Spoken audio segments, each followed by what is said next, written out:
പിതാവിൻ്റെയും പുത്രൻ്റെയും പരിശുദ്ധാത്മാവിൻ്റെയും നാമത്തിൽ ആമേൻ. കർത്താവായ ദൈവമേ, സ്വർഗീയ പിതാവേ, അങ്ങേ സ്തുതിക്കുന്നു, വാഴ്ത്തുന്നു, ആരാധിക്കുന്നു. പരിശുദ്ധാത്മാവായ ദൈവമേ, അങ്ങേ സ്തുതിക്കുന്നു, വാഴ്ത്തുന്നു, ആരാധിക്കുന്നു. അവിടുത്തെ സ്നേഹക്കതിരിനാൽ ഞങ്ങളെ നടത്തണമേ. വിട്ടുപിരിയാതെ വണ്ണം എപ്പോഴും ഞങ്ങളിൽ വന്ന് വസിക്കണമേ. അങ്ങയുടെ വരദാനങ്ങളാൽ ഞങ്ങളെ നിറയ്ക്കണമേ. ഈശോനാഥ, അങ്ങേ വാഴ്ത്തുന്നു, ആരാധിക്കുന്നു, സ്തുതിക്കുന്നു. ഈശോപ്പാ, ഞങ്ങൾക്കൊരു പ്രഭാതം തന്ന് അനുഗ്രഹിച്ച കൃപയെ ഓർത്ത് സ്തുതിക്കുന്നു. ഈ പ്രഭാതത്തിൽ ദിവ്യബലി സമർപ്പണത്തിൽ പങ്കുചേർന്ന് ദിവ്യബലി സമർപ്പിക്കുവാൻ തന്ന വലിയ കൃപയെ ഓർത്ത് നന്ദി പറയുന്നു. ഇന്ന് പ്രഭാതം മുതൽ ഈ കരുണയുടെ സമയം വരെ കർത്താവിൻ്റെ കരുതലിലും കൃപയാലും നടത്തിയതിനായി നന്ദിയോടെ സ്തുതിക്കുന്നു.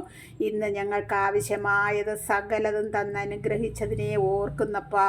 ആത്മീയതയിൽ കൂടുതൽ കൂടുതൽ അടുത്തു വരുവാൻ തരുന്ന വലിയ കാരുണ്യത്തിനായി നന്ദിയോടെ വാഴ്ത്തുന്നു.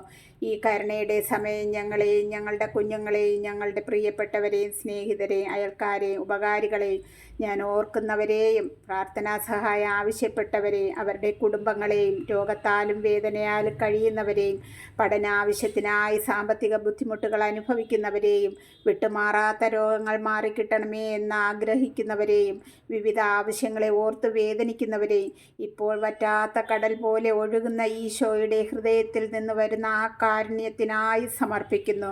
കരുണാമയനായ ഈശോയെ, കരുണയായിരിക്കണമേ. ഇന്ന് പ്രാർത്ഥിച്ച വചനം എടുത്ത് വായിച്ചു. 1 പത്രോസ് എഴുതിയ ലേഖനത്തിൽ നിന്ന് 4-ാം അധ്യായം 1 മുതൽ 11 വരെയുള്ള വാക്യങ്ങൾ വായിച്ചു. ഇതിൻ്റെ ഹെഡിങ് തന്നെ ദൈവകൃപയുടെ കാര്യസ്ഥൻ എന്നാണ്.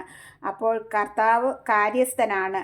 ദൈവം തരുന്ന ആ വലിയ ഒരു കൃപയുടെ കാര്യസ്ഥനായ ഈശോയുടെ പക്കലേക്ക് നമ്മുടെ ആവശ്യങ്ങൾ ഓരോന്നായി ഈ കരുണയുടെ സമയം സമർപ്പിക്കാം. ഈശോയുടെ മനോഭാവം നിങ്ങൾക്ക് ആയുധമായിരിക്കട്ടെ എന്നാണ് പറയുന്നത്. പ്രിയ സഹോദരങ്ങളെ, ഈശോയുടെ മനോഭാവം എന്താണ് എന്ന് കുരിശിലൂടെ നമുക്ക് കാണിച്ചു തന്നിരിക്കുന്നു.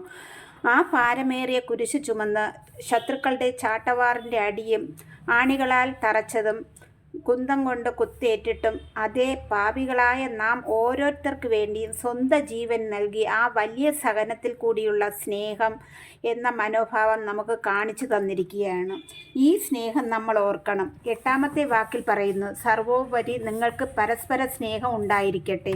സ്നേഹം നിരവധി പാപങ്ങളെ മറയ്ക്കുന്നു എന്നാണ്. അതെ, എന്നെ കേൾക്കുന്ന പ്രിയ സഹോദരങ്ങളെ, ഈ കരുണയുടെ സമയം ഈശോയുടെ സഹനമാകുന്ന മനോഭാവം ഒരു ആയുധമായി എടുക്കാം. അതിനായി ഈശോയുടെ കാരുണ്യമുള്ള ആ മുഖം നമുക്ക് എപ്പോഴും മനസ്സിൽ ഒരുക്കി വെക്കണം. അതുപോലെ നാം പരസ്പരം സ്നേഹമുള്ളവരായി ജീവിക്കാൻ ശ്രമിക്കണം. സ്നേഹം ഉണ്ടെങ്കിൽ മാത്രമേ പാപം നമ്മിൽ വരാതിരിക്കുകയുള്ളൂ. ആമേൻ.